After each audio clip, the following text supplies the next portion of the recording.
Amém. Louvado seja o nome do Senhor. A paz do Senhor para todos. Bom dia, boa tarde, boa noite. Vai depender da hora que você estiver vendo esse vídeo. Vamos iniciar mais um estudo da série Teologia Popular de Jesus, em que nós iremos meditar num texto sagrado. E normalmente nós iniciamos com a leitura. E o tema da leitura hoje é: os maus são pessoas honradas. Os maus são pessoas honradas. Saúdo a você que está já conosco aqui, nessa live. Vamos orar ao Senhor. Senhor, te louvamos na noite desse dia, te glorificamos por esse privilégio que tu nos dá de mergulhar mais uma vez na tua palavra. Traga pessoas, abençoa nossas vidas, que esse material possa prosperar a tua palavra e que possamos estar juntos aqui em um só propósito, que é aprender as tuas atitudes, aprender o que o Senhor deixou de legado para nós. Muito obrigado, Jesus, é o que eu te peço. Amém e amém. Vamos lá. Como eu disse, o tema é: os maus são pessoas honradas. Diz assim: conta o evangelho que pessoas de má fama afluíam em massa onde Jesus estava. Jesus não rechaçava aquelas pessoas, nem se apartava delas. Ao contrário, Jesus deixava que todas se aproximassem dele, conversava com elas e notava que estava à vontade com aquelas pessoas, pois passavam muito tempo juntos e comiam juntos como bons amigos. Aí tem Lucas 15, 1, 2, Marcos 2, 15 ao 17, Mateus 9, 10 ao 13, Lucas 5, do 29 ao 32. O natural é que pessoas assim, que se veem rechaçadas de todos os lugares, não se aproximem de pessoas que as olham com receio e desconfiança. Apegam-se apenas àqueles que notam respeitá-las, tolerá-las, apreciá-las, não lhes jogam na cara nada na cara e as olham com bondade. É evidente que Jesus se relacionava assim com essas pessoas. Por isso, não é nenhum disparate assegurar que para Jesus os maus são pessoas honradas. Isso quer dizer que Jesus andava com más companhias, o que é escandaloso para as pessoas sérias e de boa família. Por isso, acusavam Jesus e lhe jogavam na cara que se juntava aos maus. É como se agora víssemos um padre ou um bispo juntar-se a um desses cabeludos que andam sujo, dizem palavrões e dão asco, aos que bebem e consumem drogas, aos que andam com mulheres de má vida e que, se você se descuida, roubam-lhe algo e vão embora como se nada tivesse acontecido. Sem dúvida alguma, se isso acontecesse, as pessoas que vão à igreja diriam que um pastor padre que fizesse amizade com tais indivíduos teria perdido a cabeça e até seria visto como um mau exemplo. Foi o que aconteceu com Jesus. Mas ele não disse que ia mudar e deixar aquelas pessoas mais. Ao contrário, para explicar por que fazia aquilo, Jesus contou a seguinte história. Lucas 15, do 11 ao 32. E disse: certo homem tinha 2 filhos e o mais moço deles disse ao pai: pai, me dá parte dos bens que me pertencem. E ele repartiu por eles a fazenda. E poucos dias depois, o filho mais novo, ajuntando tudo, partiu para a terra longínqua, e ali desperdiçou os seus bens, vivendo dissolutamente. E havendo ele gastado tudo, houve naquela terra uma grande fome, e começou a padecer necessidades, e foi, e chegou-se a um dos cidadãos daquela terra, o qual o mandou para os seus campos a apacentar porcos, e desejava encher o seu estômago com as bolotas que os porcos comiam, e ninguém lhe dava nada. E tornando a si, disse: quantos jornaleiros de meu pai têm abundância de pão, e aqui pereço de fome. Levantar-me-ei e irei ter com meu pai, e dir-lhe-ei: pai, pequei contra o céu e perante ti, já não sou digno de ser chamado teu filho, faze-me como um dos teus jornaleiros. E levantando-se foi para o seu pai, e quando ainda estava longe, viu o seu pai, e se moveu de íntima compaixão, e correndo lançou-lhe ao pescoço e o beijou. E o filho que disse: pai, pequei contra o céu e perante ti, e já não sou digno de ser chamado teu filho. Mas o pai disse aos seus servos: trazei depressa a melhor roupa e vestilho, e pondo-lhe o anel na mão, alparcas nos pés, e trazei o bezerro cevado, e matai-o. E comamos e alegremos-nos, porque este meu filho estava morto e reviveu. Tinha se perdido e foi achado. E começaram a alegrar-se. E o seu filho mais velho estava no campo, e quando veio e chegou perto da casa, ouviu a música, as danças. Chamando um dos servos, perguntou-lhe o que era aquilo. Ele lhe disse: veio teu irmão, e teu pai matou o bezerro cevado, porque o recebeu são e salvo. Mas ele se indignou e não queria entrar. E saindo, o pai estava com ele, instava com ele. Mas, respondendo ele, disse ao pai: eis que te sirvo há tantos anos, sem nunca transgredir o teu mandamento, e nunca me deste um cabrito para alegrar-me com os meus amigos. Vindo, porém, este teu filho, que desperdiçou os teus bens com as meretrizes, mataste-lhe o bezerro cevado. Ele lhe disse: filho, tu sempre estás comigo, e todas as minhas coisas são tuas. Mas era justo alegrarmos-nos e folgarmos, porque este teu irmão estava morto e reviveu. Tinha se perdido e achou-se. Esclarecimentos. Se pensamos friamente nas coisas, a primeira impressão que temos é que Jesus, ao contar essa história, cometeu um disparate, porque parece que o pai não se comportou bem, nem fez o que teria de fazer. Ao menos, se olharmos do ponto de vista do comportamento dos filhos e nos fixarmos em como o pai se portou com cada um deles, porque à primeira vista, ao menos, parece que o filho mais velho tinha toda a razão do mundo. Uma família no qual o filho mais novo leva metade da fortuna que havia na casa, como um sem vergonha, gasta todo o dinheiro em diversões, quando fica sem um centavo e volta para casa, e o pai, em vez de repreendê-lo e pedir-lhe explicações do que fez e castigá-lo como merecia tal canalha, a sorte sorri para ele, pois o pai organiza uma festa com o que há de bom e de melhor. Compreende-se perfeitamente que quando o filho mais velho volta do trabalho, chega em casa e se inteira da festa, fica indignado com o que seu pai estava fazendo para o degenerado. E, como é lógico, não quer nem entrar para ver o irmão. Os assuntos de herança e dinheiro são fontes de disputas. Dividem a família, porém, põem irmãos uns contra os outros, fazem que os pais sofram.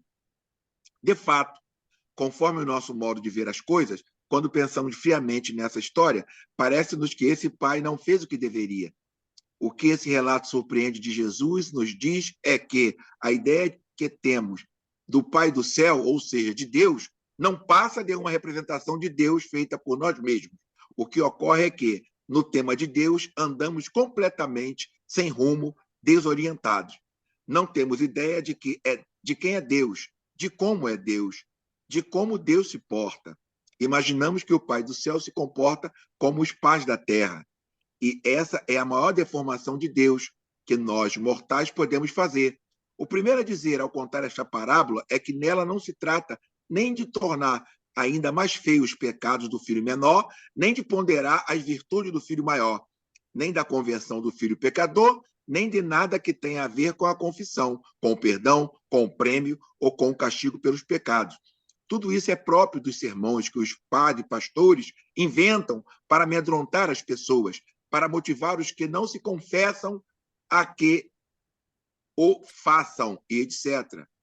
Pois bem, se algo está claro nessas parábolas, é que temos de mudar nossa ideia de Deus, de modo que, enquanto não modificarmos nossa maneira de ver a Deus, nós mesmos não mudaremos, não teremos nunca essa outra igreja que anelamos, nem este mundo cão vai melhorar. Não haverá esperança para tantos desamparados que sofrem mais do que podem suportar.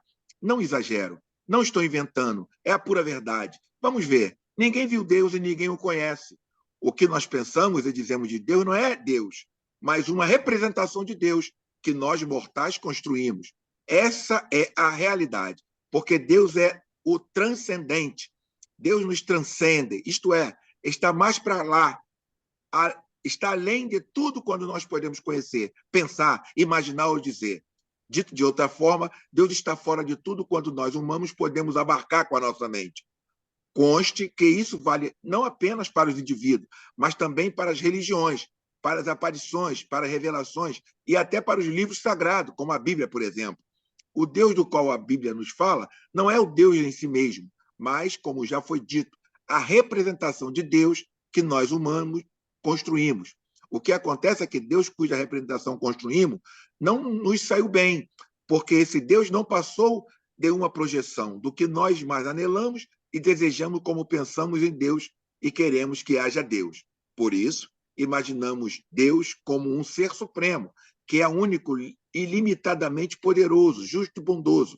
Mas é claro, ao juntar todas essas qualidades do mesmo Deus, obtivemos um Deus que, se é único, não pode tolerar nenhum outro Deus. 2, se é ilimitadamente poderoso, nada nem ninguém pode resistir a ele. 3, se é ilimitadamente bondoso, não pode tolerar o mal e o sofrimento das pessoas. 4, se é ilimitadamente justo, tem de castigar os maus e premiar os bons.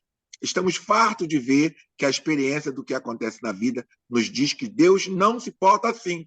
Com demasiada frequência acontece exatamente o contrário. Deus não castiga os maus, Deus não evita os males e a desgraça, e as religiões que representam, cada uma a seu modo, o Deus único, em vez de buscar a concórdia e a harmonia entre os crentes e os religiosos, em nome de Deus, enfrentam pessoas e povos, organizam guerra e matança de seres inocentes. Isso torna Deus e a religião mais detestáveis e odiosos. Tudo isso sobre Deus tem de mudar. Não para inventar outro Deus, feito sob medida. Não é isso. O que temos de fazer é buscar a Deus onde temos de buscá-lo. Pois, bem, encontramos o Deus em Jesus, no homem que foi Jesus de Nazaré. Porque Jesus é a imagem de Deus, Colossenses 1,15, é a representação de Deus, Hebreus 1 ou 2, é a encarnação de Deus, João 1,14, é a revelação de Deus, João 1,18, é o único conhecimento que podemos ter de Deus, Mateus 11,27. Conste que tudo isso é tão certo que todo aquele que vê Jesus, que o vê realmente, vê a Deus. A conclusão que se depreende de que foi dito é de importância central e determinante para o cristianismo. Trata-se de compreender o que é a vida de Jesus e a revelação e a explicação de Deus. Tendo presente que Jesus, tal como passou por este mundo, foi simplesmente um ser humano. Podemos e devemos afirmar que Jesus é o Filho de Deus e que é de condição divina. Até aqui a leitura, porque daqui para baixo vai sempre na mesma linha. Louvado seja o nome do Senhor. Professor, deixa Diz Deus aí. te usar. Marco Antônio está na área, louvado seja o nome do Senhor. Noel, Assis, ô glória. Vamos lá, professor. Fique à vontade. Amém. Boa noite, meus irmãos, a graça e a paz. Vocês estão ouvindo bem? Amém. Amém. A passagem que o Castilho ele escolheu para esse encontro, ela de fato ela é Boa noite, surpreendente, comecei a escutar agora. Desculpa aí. tá legal. É uma passagem bem conhecida. Até quem não tem contato muito com a Bíblia, até quem não é cristão, sabe dessa passagem, né? É a chamada parábola do filho pródigo. Várias pinturas já foram feitas. É uma das histórias mais famosas, né, da Bíblia. Todo mundo sabe essa parábola. Talvez ao lado da parábola do bom samaritano sejam as parábolas mais conhecidas do Evangelho. Ela está em Lucas capítulo 15, que é um capítulo que fala de coisas perdidas e que foram achadas. E, é claro, esse capítulo ele tem essas três parábolas bem conhecidas. O início do capítulo 15 é muito interessante. O irmão Isaías ele fez a leitura ali no início, e se você prestar atenção, é aquela questão que a gente sempre coloca. A Bíblia, na sua formatação primeira, ela não tinha essa divisão de capítulos e versículos. Isso foi inserido, claro, para ajudar a nossa localização, graças a Deus por isso. Hoje fica muito fácil de você achar os livros através dos capítulos e versículos. Mas o escrito em si, ele não tem isso. Então, se você começar a ler Lucas 15, desde o verso 1, e não ler o final do capítulo 14, você vai perder muita coisa. Porque O capítulo 14 de Lucas, ele termina com um apelo de Jesus. E Jesus, ele faz aquele apelo que é repetido lá no Apocalipse, né? Que quem tem ouvidos tem que ouvir o que Deus está falando. Quem tem ouvidos para ouvir, que ouça. E o texto ele é muito bonito porque ele vai mostrar que quem vai ouvir Jesus, e aí começa Lucas 15, quem se aproxima para ouvir Jesus, quem tem os ouvidos aptos para ouvir Jesus, não são os doutores da lei, não são os religiosos, não são as pessoas que frequentavam o templo, não eram as pessoas que tinham uma vida ilibada, não eram as pessoas que eram aclamadas pela sociedade. Quem vai ouvir Jesus são aquelas pessoas dos grupos mais rejeitados da comunidade. A gente pode resumir no nome de pecadores, né? Os publicanos, os pecadores, eles se aproximam para ouvir Jesus. Então, o apelo que está sendo feito, o que o texto está mostrando? Que aquelas pessoas que elas não são dignas diante da religião, que não são dignas diante da verdade, são elas que vão ouvir o evangelho de Deus. São elas que vão estar aptas à boa nova. E ali, naquele meio, tem sempre os religiosos que eles vão contestar as ações.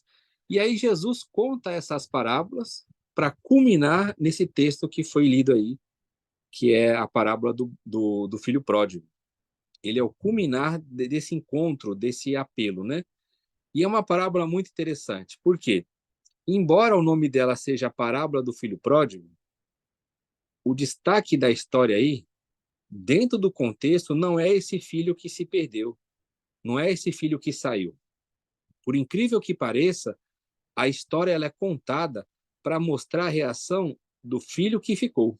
Só que como a gente já lê com esse nome que foi dado, parábola do filho pródigo, a gente se emociona muito com a história dele, porque ele sai, ele gasta ali, ele já requer a herança, né? Então ele considera o pai como morto, tal, e aí ele gasta tudo, ele se perde, aí ele cai em si e ele volta. Então a gente sempre celebra essa história como a volta daquele que se perdeu, né? Que é uma mensagem evangélica, vamos dizer assim.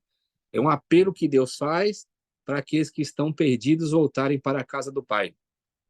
O texto é chocante porque é um pai que corre em direção ao filho, isso não era comum na época. É um pai que ele não impõe nada, nada, nada, ele não questiona, ele não dá uma bronca, ele só festeja. Né? Esse caráter do pai que Jesus apresenta, ele é muito divertido e ele é muito escandalizador para as pessoas, porque o que se espera? Não, você se afastou, você foi para longe, você agora tem que pagar o preço, você agora tem que fazer. Não é mole assim, não pode ser tão fácil. Você viveu lá. E eu aqui servindo a Deus, eu todo dia orando, jejuando, lendo a palavra, não pode ser tão simples assim. Deus vai lá e comemora, né? Então, isso aí é uma imagem de um Deus que geralmente as pessoas não gostam muito de enfatizar. Porque o Deus que é criado pelas pessoas na religião é aquele Deus que ele é um Deus que cobra muito, né? É um Deus que as pessoas se alegram que ele manda pessoas para o inferno, né? Se a gente não acredita no universalismo, mas que bom seria, né, se todas as pessoas fossem salvas. Mas para as pessoas isso não seria algo bom, não. Para muita gente não tem como. Não, as pessoas têm que sofrer mesmo, elas têm que ir para o inferno, elas têm que queimar lá, têm que arder, elas têm que sofrer, elas têm que pagar por aquilo que elas fizeram. Então você vê que as pessoas elas criam um ídolo na sua mente que elas chamam de Deus. Elas leem o texto segundo a sua ótica, segundo a sua visão, e elas muitas vezes projetam a imagem da maldade que tem no seu coração em Deus. Quando você ouve frases assim, cuidado, hein, você vai mexer comigo, Deus vai pesar a mão sobre você. Olha, cuidado, hein, Deus vai te castigar. Olha, cuidado, Deus vai fazer isso. Então, as pessoas elas não têm coragem, às vezes, de enfrentar um problema com aquela outra pessoa, e elas usam essa linguagem dizendo que é Deus que vai fazer isso. Então, Jesus ele conta essa história para enfatizar a posição do filho que ficou. E ele se perde na história aí por causa da lente, como eu disse para vocês. As pessoas enfatizam muito na volta do filho pródigo, mas a história não é isso. A história, dentro do seu contexto, é para dizer o seguinte: havia um filho que ele estava perdido no meio das suas audiências religiosas, do seu serviço. Ele não considerava o pai como um pai amoroso. Ele considerava o pai como um senhor, para quem ele deveria trabalhar, para quem deveria ter um salário justo. E quando esse filho pródigo retorna, e aí que a história fica interessante, porque esse filho que ficou, que é o filho mais velho, ele não se menciona, ele não se relaciona com o irmão dele como irmão. Ele chega para o pai e diz assim: olha, esse teu filho. Então ele não fala o meu irmão. Então a religião, ela gosta muito de separar as pessoas.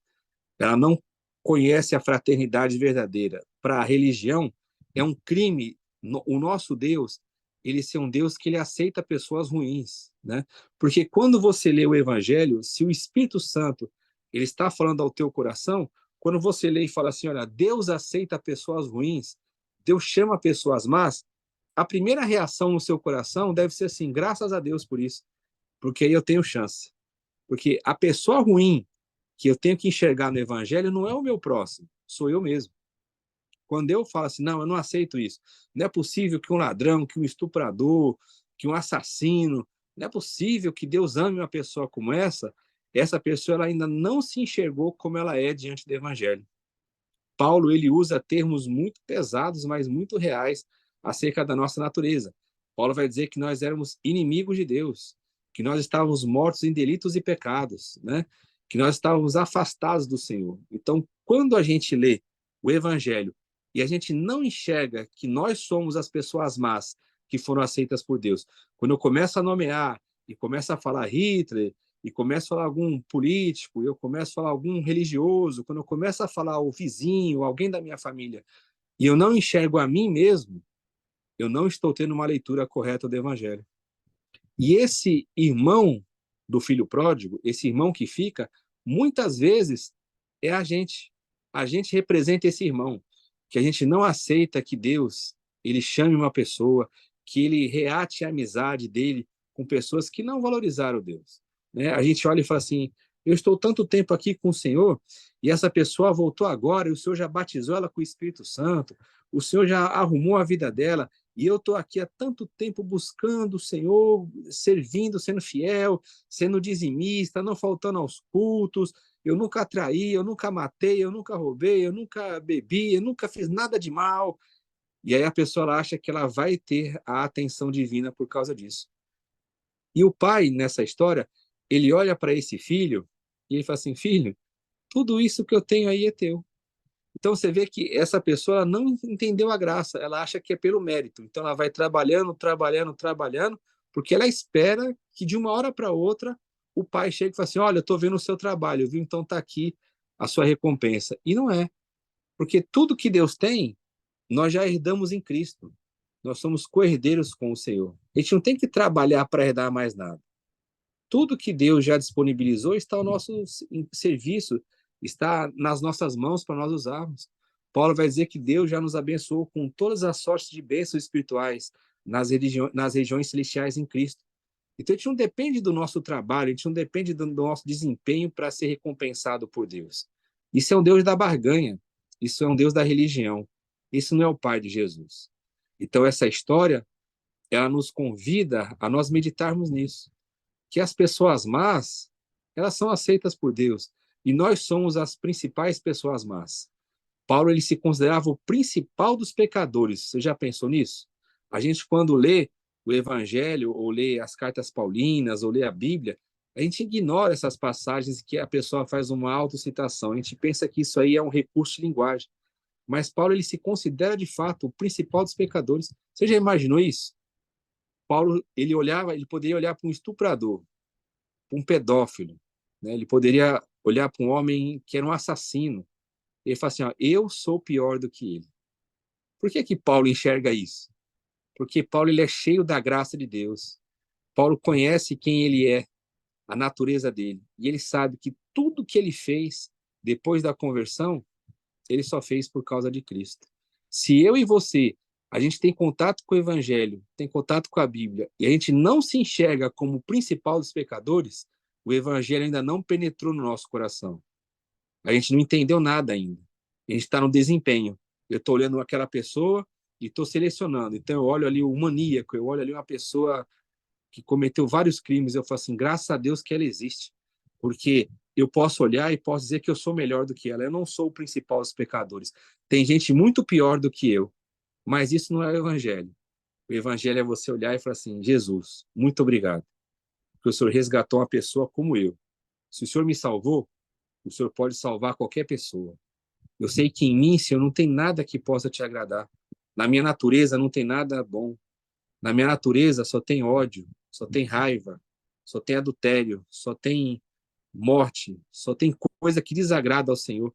E eu só consigo enxergar algo limitado, porque se o Senhor abrisse todo o meu ser, se Ele me desse essa oportunidade de conhecer quem eu sou na minha integralidade, eu ficaria ainda mais abismado, eu ficaria ainda mais perplexo. Talvez eu entrasse numa depressão profunda que eu até morresse de desgosto.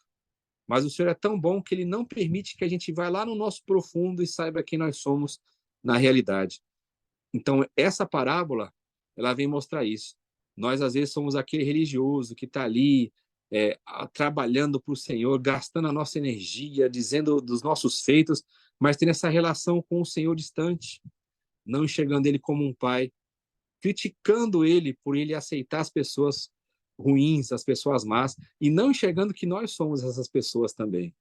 Então, esse irmão do filho pródigo, ele é um retrato, muitas vezes, da nossa espiritualidade. Uma espiritualidade que ela não sabe o que é a graça de Deus. Uma espiritualidade que ela não sabe enxergar quem o Pai é. E como o irmão Isaías fez aí na leitura, qualquer imagem de Deus, irmãos, fora de Jesus, é uma imagem falsa. Qualquer imagem que você cria de Deus fora da realidade de Jesus é um ídolo que você coloca, é um falso Deus. Estava conversando com o irmão Isaías esses dias, e ele está falando dessas pregações, né, do meio mais reformado, onde muitos atributos de Deus são enfatizados com veemência, mas são atributos que as pessoas não fazem diante de Jesus. Então, elas fazem diante de personagens bíblicos, principalmente do Primeiro Testamento, mas elas não conseguem levar Deus na imagem de Jesus. Jesus não é mais uma alternativa. Jesus não é um complemento. Não é que eu tenho que aprender sobre Deus olhando para Abraão, depois para Isaac, depois para Jacó, depois para Moisés, depois para Davi, aí até chegar Jesus, aí eu falar, pronto, em Jesus eu tive a finalização. Não, não, não é isso. O autor do Evangelho de João, ele diz que ninguém viu a Deus, ninguém tem a realidade de Deus, somente o Filho amado é quem revela quem Deus é. Então essa parábola, por mais chocante que ela possa ser para nós, ela traz uma grande profundidade.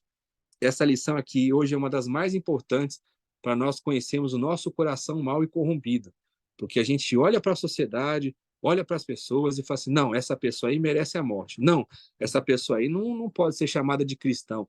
Não, essa pessoa que está aí, essa aí não tem esperança para ela, essa pessoa tem que morrer, tem que sofrer, isso é um desgraçado. E se eu não tenho essa visão ao meu respeito, eu estou dizendo para Deus, Senhor, eu não entendi a sua mensagem. Que nós possamos olhar como Paulo. Eu sou o pior dos pecadores, mas a graça de Deus me alcançou. E se ela me alcançou, ela tem poder de alcançar qualquer pessoa. Quem tem essa visão, evangeliza.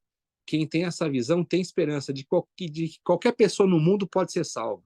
Porque se eu sou aquela pessoa que dou trabalho para Deus, se eu sou essa pessoa que, dentro daquilo que eu me conheço, eu faço tantas coisas absurdas, eu penso em tanta bobagem, e Deus vai lá e me resgatou e me ama, e me deu o seu espírito, e me deu a sua palavra, e me inseriu no seu corpo, ele pode fazer isso com qualquer pecador. Essa é a realidade do Evangelho. O Evangelho é o poder de Deus para a salvação de todo aquele que crê. Amém? Passar para o irmão Isaías. Aleluia. Pode dar um glória. Ô, glória. Aleluia. Maravilha, professor. Maravilha.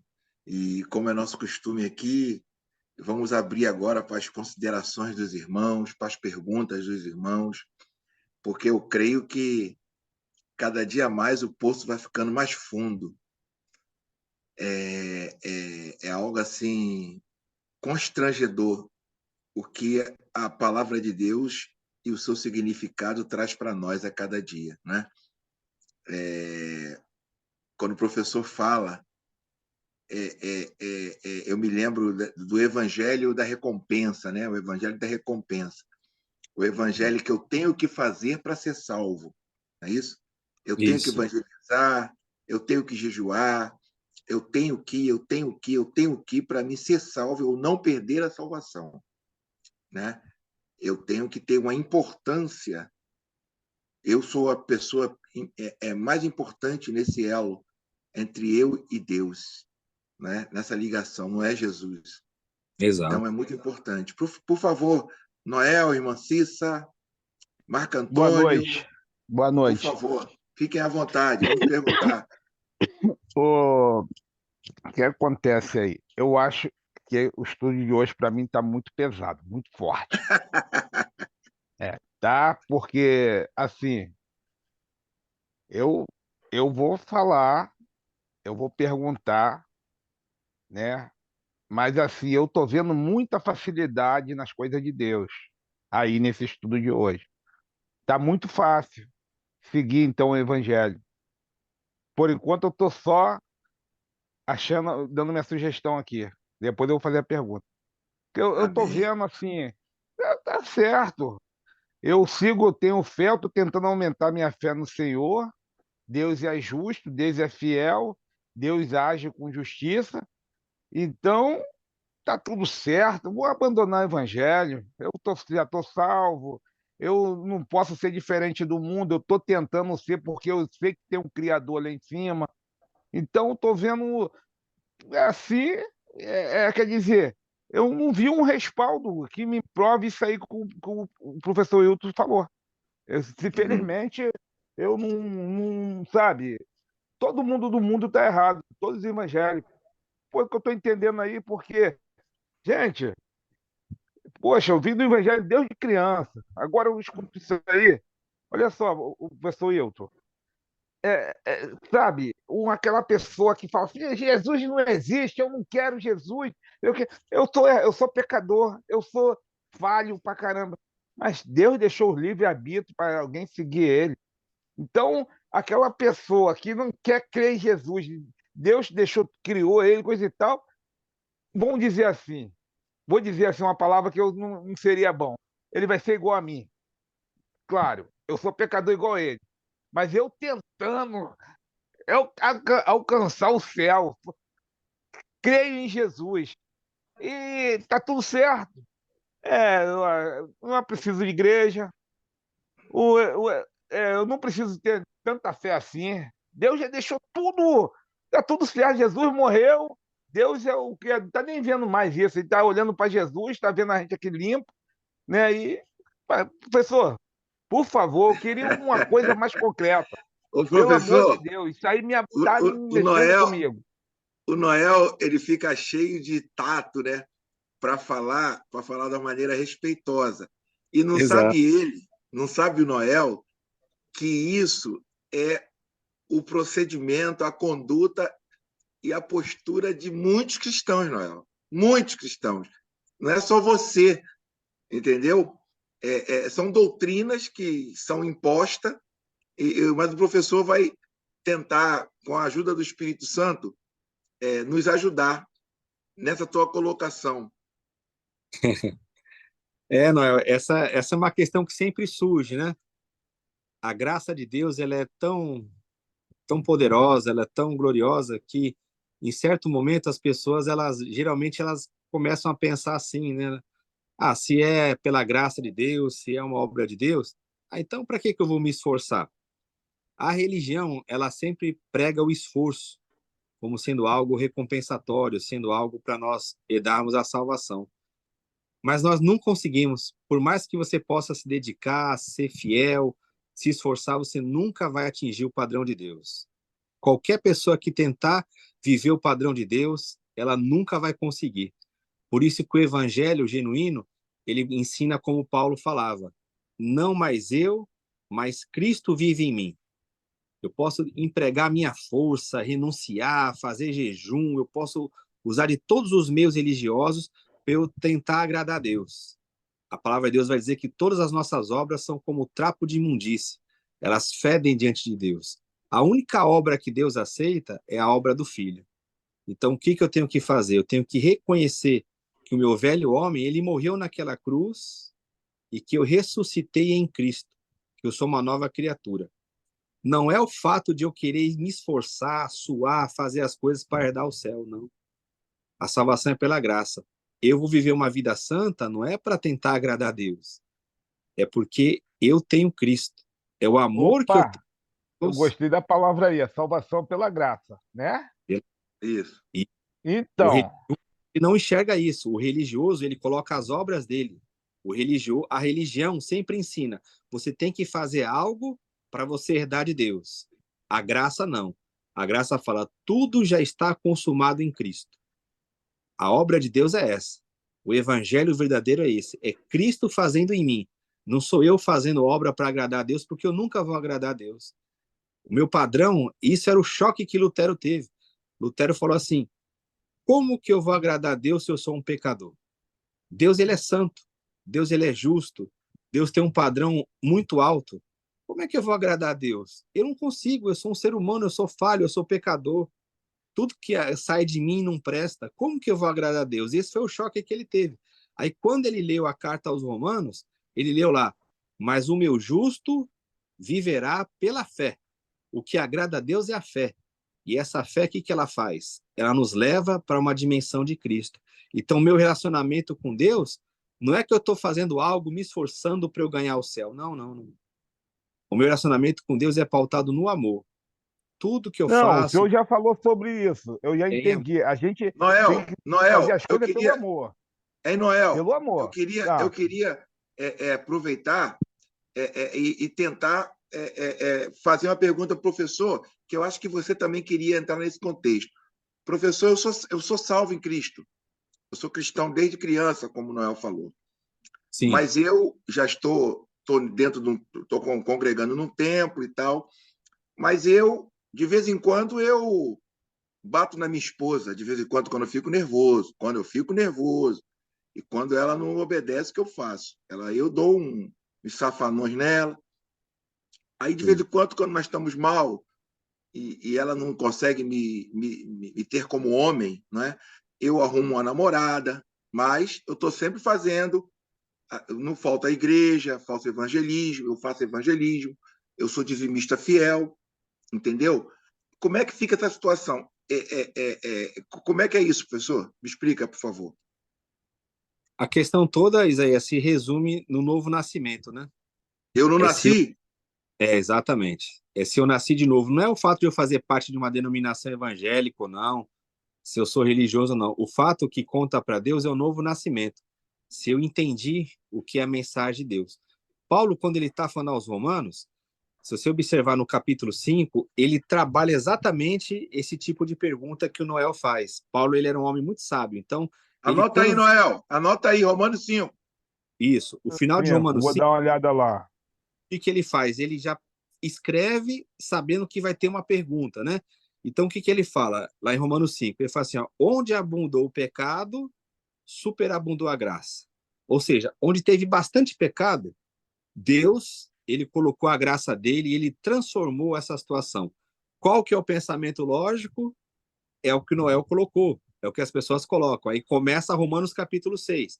Paulo vem com uma pergunta retórica, ele fala assim, que diremos, pois? Permaneceremos no pecado para que a graça aumente? Aí fala assim, não, nós já morremos para o pecado. Como que a gente vai viver em pecado? É impossível. Então, se eu nasci de novo, eu não tenho que me preocupar com o pecado, porque eu já morri para o pecado. Então, é impossível um cristão ter essa mentalidade que Noel falou. É impossível. Um cristão que nasceu de novo, ele nunca vai dizer assim, eu sou salvo pela graça, então eu vou ficar pecando porque já que eu estou salvo, eu vou pecar. Não, isso não existe para o cristão. Porque o cristão verdadeiro, ele sabe que o pecado ofende a Deus, ofende ao próximo. Então, a pessoa que é salva E ele pela se graça, sente mal, né, professor? O Espírito Santo não, faz ele se sentir mal. não como, ele já morreu para o pecado. Ele Né? não tem Então, livre-arbítrio. Professor, não ele tem, não tem livre-arbítrio. não tem. A vida dele é Cristo. Então, qualquer ato que ele faça contra o próximo e contra Cristo, ele é constrangido. Isso não quer dizer que ele não vai pecar mais. Isso não quer dizer que ele vai alcançar um nível de perfeição que não tropece mais. Mas a palavra fala que se nós pecarmos, nós temos um advogado.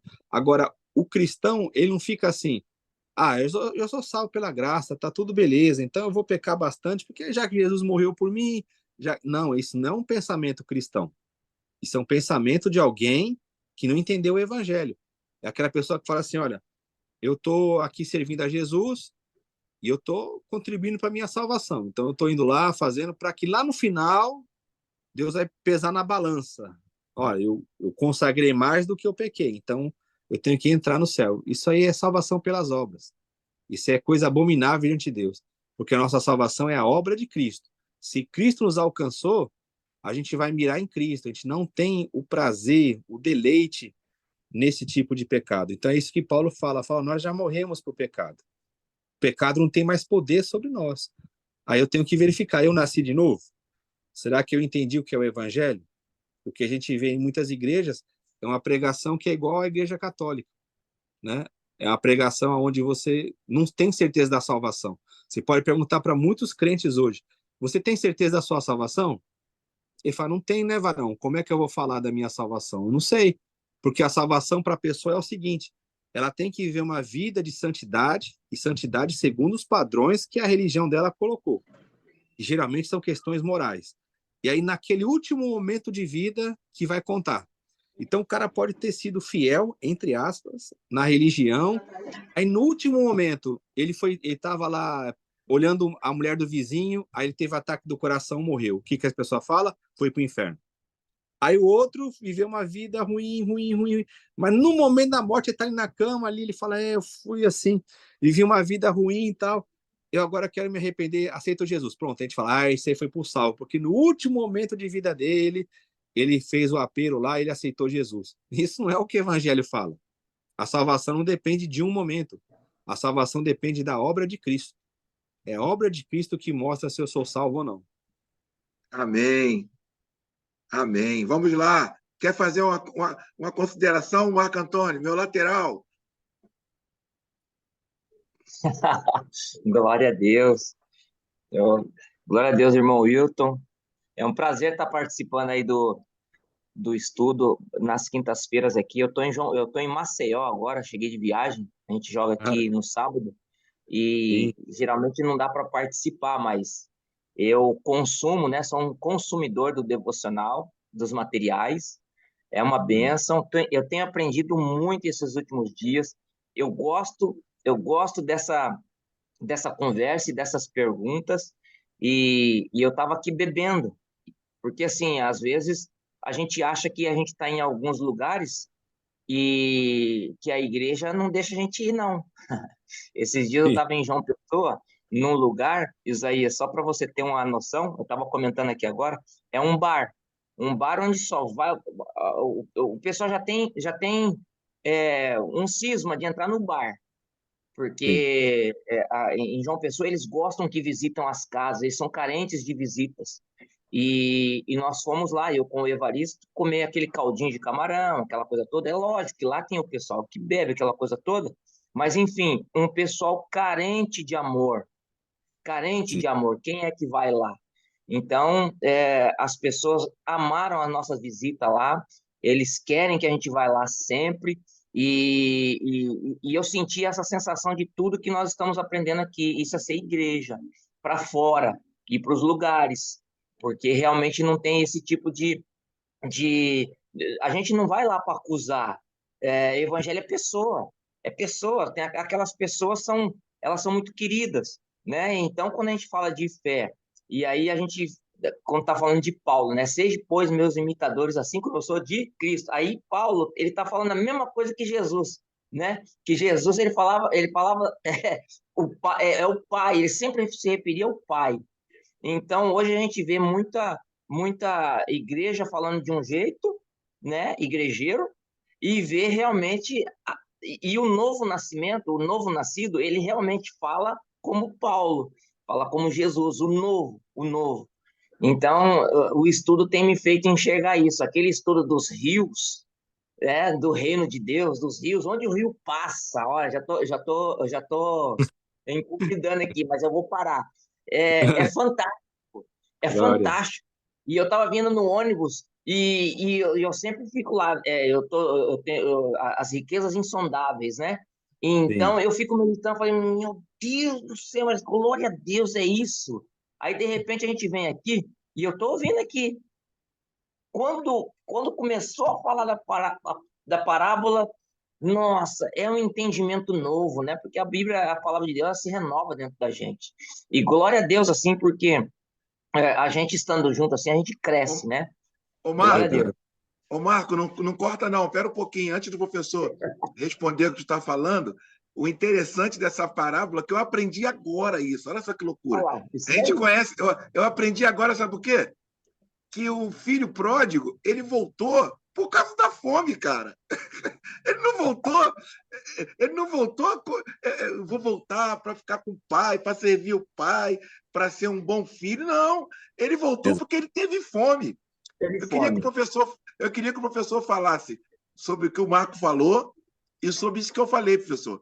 Porque ele estava com fome, então ele falou: pô, na casa do meu pai tem comida pra caramba, os caras lá trabalham, são Exato. diaristas, né, jornaleiro, e eles têm.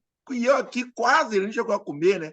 Quase comendo comida de porco, cara. Eu vou. Exato. Então ele não voltou com a conversão. Por favor, professor, pega o comentário rico do Marco Antônio e com Eu vou essa. pegar o que o Marcos falou.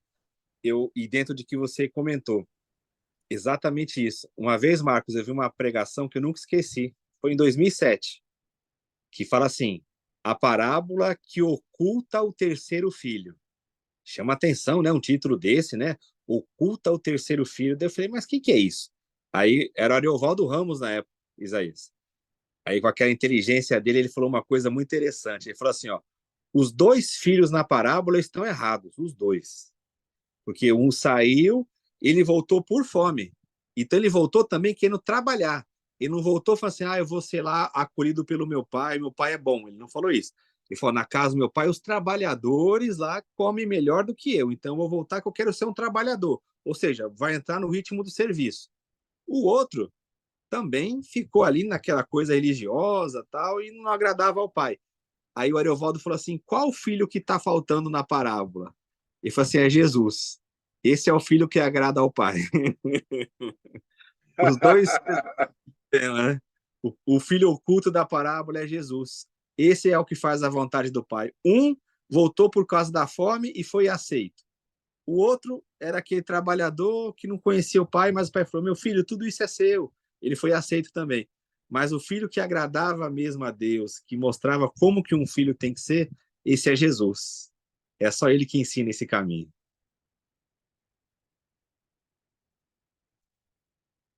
Amém. Louvado seja Deus. Posso fazer uma Alguém quer. pergunta? Por favor. E a irmã Cissa, está na fila também, irmã Cissa, hein? Irmã Cissa Sim. Então está com ela é a primeira. pergunta.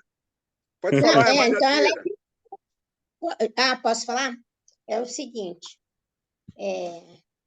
o que mexeu muito comigo foi lá no final, quando fala o poder da bondade.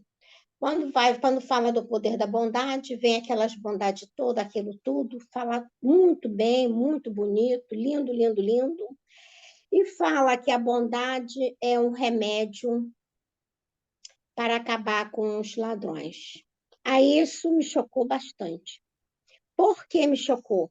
Eu não pensei, no momento, naquele instante que eu li, eu não pensei nos ladrões publicanos. Eu pensei nos ladrões atuais. Aí é que foi o meu choque.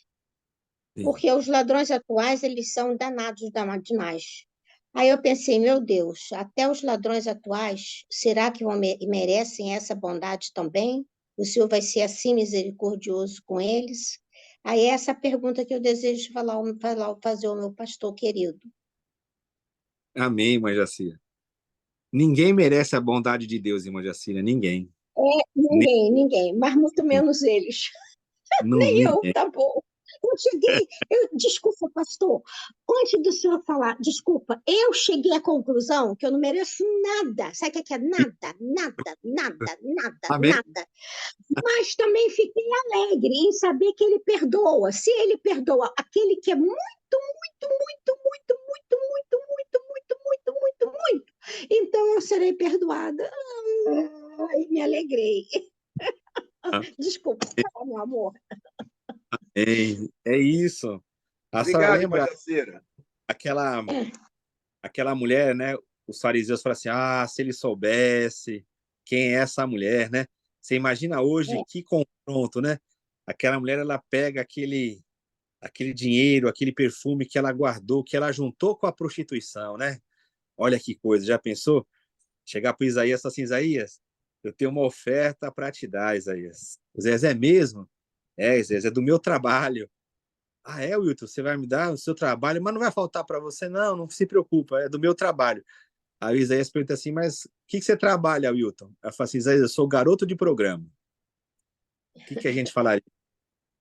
Aí aquela mulher diz, veja aquele perfume, aí o religioso, ah, se soubesse quem é que está fazendo isso.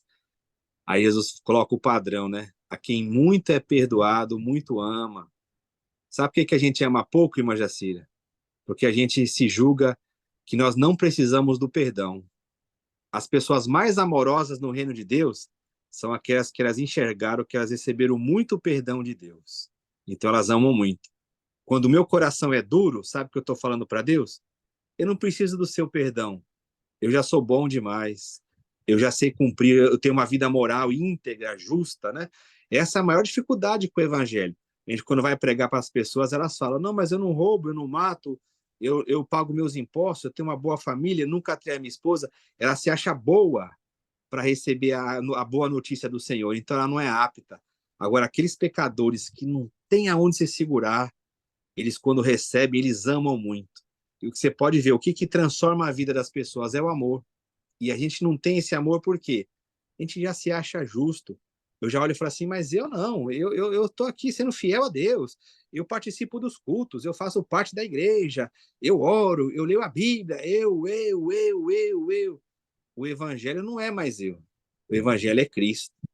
Então, quando a Professor gente, Wilton, isso a gente fala assim, eu sou indigno do Senhor, muito obrigado, Senhor, por o Senhor ter me salvado, por o Senhor ter me resgatado, e é através desse amor que eu vou ajudar as outras pessoas que estão nas trevas, que elas também não se enxergam dignas. Essas pessoas são más porque elas não conheceram o Senhor. Eles roubam, eles matam, eles fazem o mal, por quê? Porque eles não conhecem a Deus. A esperança para a vida deles não é eu matar, não é eu devolver na mesma moeda. A esperança ainda continua sendo o Evangelho. É o Evangelho que transforma. Ô, professor Wilton, Noel, professor Wilton, espera, ô, Noel, espera a Irmancice um minutinho. Ela fazer uma pergunta. Pode? tá? Só um Pode, minutinho. claro, com Por certeza. favor, pastora Cissa Melo. Pastora, meu Deus. Irmãos, a paz. Retornando, hoje meu celular está livre e estou aqui de volta. Então, eu quero fazer um comentário e uma pergunta. O meu comentário é o seguinte: eu fiquei muitos anos, né, na igreja, participando, já fui de ciclo de oração, mesa de oração, já, um monte de coisa. Enfim, já participei de várias atividades dentro da igreja. Mas eu não tinha certeza da minha salvação, sabe? Porque é justamente por isso, porque a gente acha e a gente aprende, e é o que passam para a gente, que a gente tem que estar sempre lutando para se salvar, como se Jesus, como se o sacrifício dele não foi o suficiente. Estê, abaixa aí um pouquinho seu celular. Então, é como se não fosse o suficiente. E eu não tinha certeza, gente, era horrível. Eu acredito que tem muitas pessoas dentro da igreja que também pensam assim, elas não têm certeza, sabe? Eu vivia nesse assim, aí você tem que lutar para chegar lá, a gente tem que lutar, e a gente vai aprendendo o que tem que fazer, que tem que fazer. E isso era muito angustiante, isso era horrível, sabe?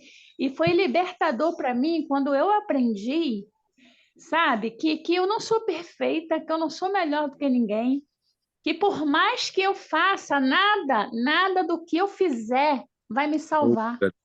Aleluia, Por Jesus. mim mesma, eu aprendi isso. Porque ele já pagou o preço por mim. Ele já fez, né? Então, assim, mas eu vivi muitos anos angustiada com isso, tá? Só assim, um comentário. Muitos crentes vivem com essa angústia ainda. Eles fazem tudo, participam de tudo dentro das igrejas, e é passado um terror, né? É passado um terror, e foi horrível, foi muito angustiante, mas hoje eu agradeço a Deus, né? Porque o evangelho, ele tem me alcançado, e hoje eu entendo o que é a graça de Deus, que é algo que eu não mereço.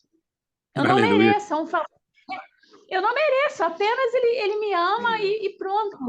Me amou e me salva com todos os meus erros, todas as minhas falhas. E quando eu penso assim, poxa, eu acho que agora eu estou melhorando. Aí vem aquela, me confronta. Não, peraí, não, eu não estou boazinha, não. Eu sou má, eu sou ruim. Quando eu penso que eu estou melhorando, aí eu digo, não, Exato. gente, eu sou muito ruim. É como o professor falou aí. Às vezes vem um pensamento que a gente não quer pensar.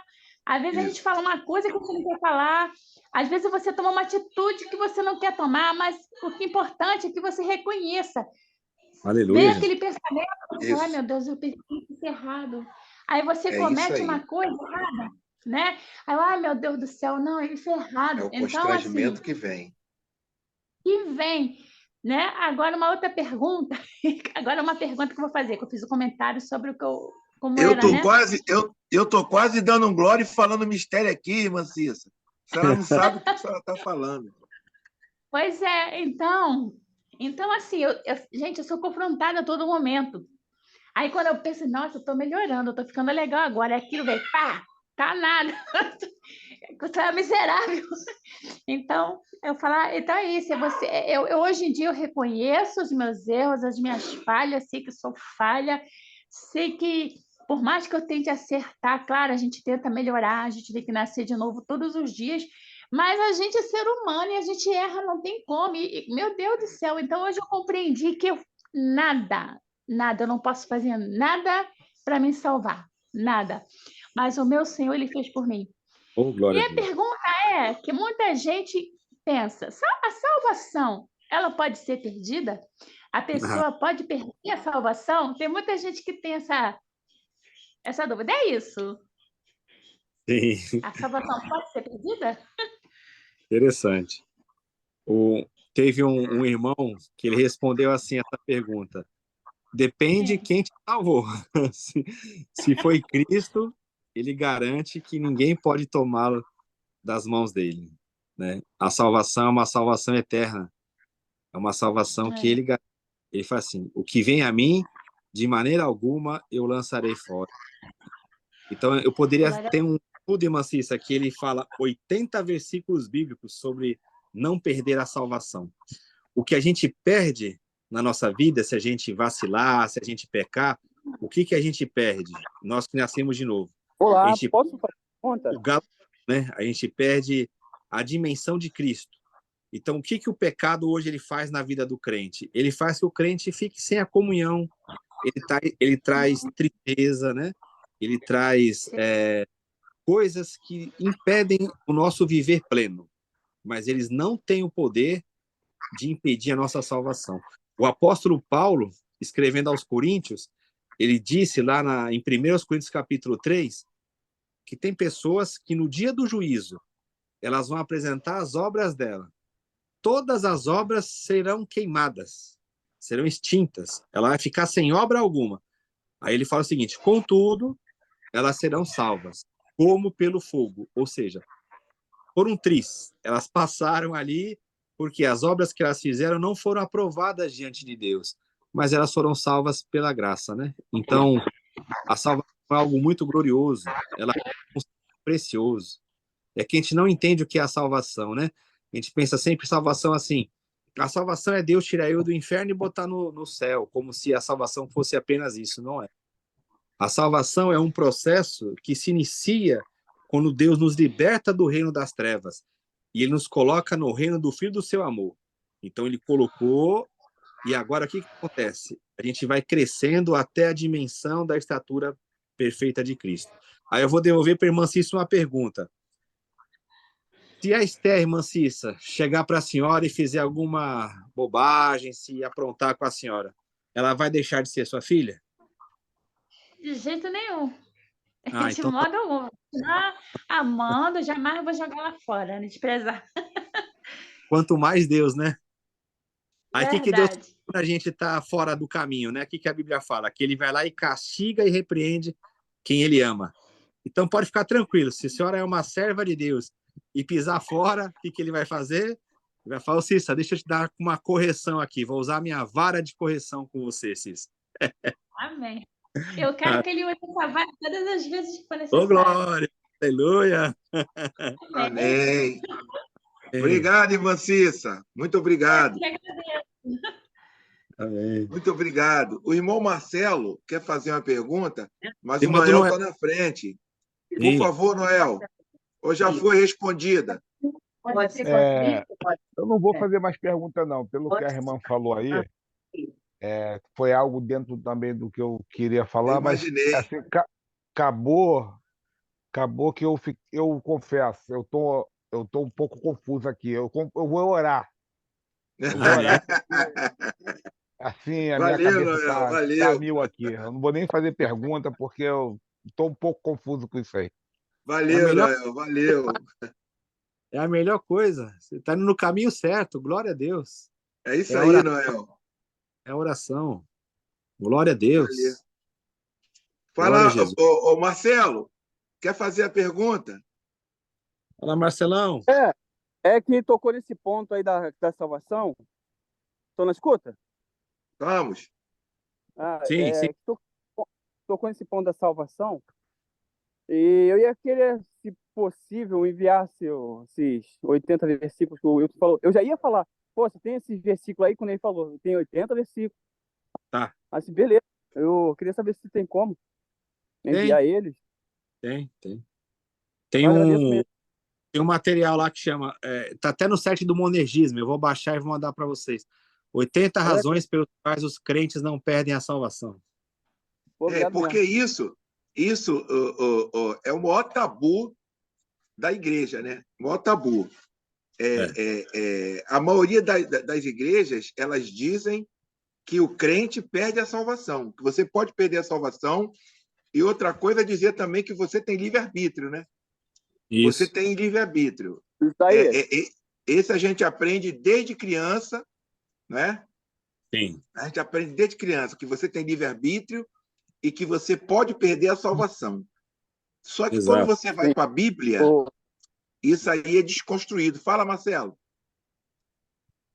Então, eu conversando com umas pessoas aqui, aí uma jogou essa que a gente só vai saber se é salvo lá na hora. Imagina. Eu falei, pô, isso aí não bate a palavra, não. Mas eu falei, não, não tem como, a gente só vai saber lá na hora. Tá bom, né? A pessoa acredita assim, só que é assim. Você imagina a angústia que essa pessoa vive, hein? Pois é, eu joguei uns 5 versículos que eu conheço. Eu conheço uns 5 versículos só. Uns 5 versículos, mandei. Aí a pessoa falou, isso aí não fala nada. Tá bom. Fazer o quê, né? Mas aí eu queria um estudo mais aprofundado. Não para tirar a pessoa dessa coisa. Amém. Essa pessoa vive uma angústia, meu irmão. Você imaginou? Você está vivendo com Deus e fala assim, não sei se eu vou estar salvo. Eu não sei, lá na hora eu posso perder. Você imagina que angústia que é isso? Que vida dolorosa, que vida triste, vida com medo que essa pessoa vive. Não acredita na palavra, não acredita. Ela não acredita que, de maneira nenhuma, ele falou que só Jesus. Vamos lá, gente. Perguntas. Já estamos 6 minutos já fora do horário, mas esse assunto é tão maravilhoso. Depois o nosso Arnaldo vai ter que olhar lá no... Vai ter que olhar lá no Facebook. No Facebook não, no YouTube, porque hoje foi muito bom essa matéria. Muito bom. Foi muito bom. Sobre o filho pródigo. Sobre o filho pródigo, né? Essa parábola muito interessante. E eu louvo a Deus pela vida dos irmãos. Louvo a Deus por todos vocês de estarem aqui mais uma quinta-feira adorando ao Senhor, crescendo no Senhor. A minha esposa hoje tinha um compromisso muito interessante, ele ia ganhar uma medalha Pedro Ernesto, Wilton. Poxa, que benção. Pedro Ernesto na Alerj. Mas eu falei, poxa, amor, o computador aqui, se eu levar para lá, eu não sei se eu vou conseguir uma internet lá. Sim. Aí eu falei, puxa vida, porque eu estava querendo ir, imaginando que fosse sexta-feira. Ela está até aqui ouvindo. Sim. Mas foi hoje não deu, eu fiquei em casa. E eu louvo a Deus porque Ela já foi, já recebeu, já voltou. Ô, glória. Ela falou aqui. Então, o que acontece? Eu ganhei em ter ficado aqui e ter aprendido mais um pouco dessa parábola, né? Dessa Sim. parábola. Para ensinar para mim. Aí, para ensinar para ela, que ela falou, Ô, Hilton. glória. Essa parábola que mostra, como o professor falou, que os 2 filhos são os vacilões. Os Sim. 2 filhos são 2 vacilões. Não tem santo ali. Não tem. Não é? Maravilhoso. Vamos então encerrar. Vamos então encerrar essa parábola. A irmã Sheila está na área. A irmã Sheila pode orar, irmã Sheila? Irmã Sheila abençoou no último estudo. Ô, glória. Está na área, irmã Sheila? Amém. A paz, Amém. amado. Amém. Boa noite. Vou orar, tá bom? Por favor, irmã Sheila. Amém. Vamos lá. Senhor meu Deus, agradeço a Ti, em nome do Teu Filho amado Jesus, por esse momento de oração, Senhor, que nós reservamos para estudar e aprender um pouco mais da Tua palavra, Pai. Senhor, visita o coração, a mente e o corpo de todos daqueles que aqui estão, Senhor, e atenda às necessidades de todos nós, sejam necessidades físicas, emocionais. O Senhor sabe do que precisamos, Senhor, e nós nos alimentamos diariamente da comida que o homem faz, mas esse momento aqui é uma vez por semana, mas é muito mais importante do que qualquer alimento, Senhor. Aleluia, Jesus. Senhor, abençoa o irmão Wilton, amanhã ele faz aniversário, mais um ano de vida, dê muita sabedoria a ele, Senhor, cuida dele, por onde ele passar, que ali esteja a tua presença, e eu sei que estará, Senhor, que nós também tenhamos um pouco desse conhecimento que ele tem, e desse amor que ele passa quando fala de ti, Pai. Senhor, agradeço pela vida de todos os irmãos que aqui estão, Aleluia, e de Jesus. nossos familiares, Senhor. Abençoe nosso resto de família, de semana, nossa família. Cuida de todos nós. Cuida, Pai, dos netos, sobrinhos, primos, filhos, irmãos, pais, mães, avós. Cuida daqueles que são nossos descendentes e ascendentes, Senhor, porque nós queremos que o Senhor chegue até eles, Pai. Que seja através de nós ou de alguma outra pessoa, mas que o Senhor os alcance e cuide deles onde eles estiverem, Pai. Obrigada mais uma vez por esse momento, Senhor. Abençoe mais uma vez, eu peço, irmão Wilton, em nome de Jesus. Amém, amados. Jesus. Amém. Wilton, Amém. Wilton, o Marco Antônio, ele é aquele ex-jogador que jogou no Grêmio, lateral esquerdo, com Rivarola. Que legal. Ele é auxiliar de treinador. Poxa, é uma bênção ele, é uma bênção. Tu vê que onde está atingindo, né, o evangelho, né? Tem. Tá Glória a Deus. Obrigado, irmã Sheila. Bênção do Senhor. Amém, gente. Obrigado a todos. Arnaldo, Deus abençoe. Amém. Paz.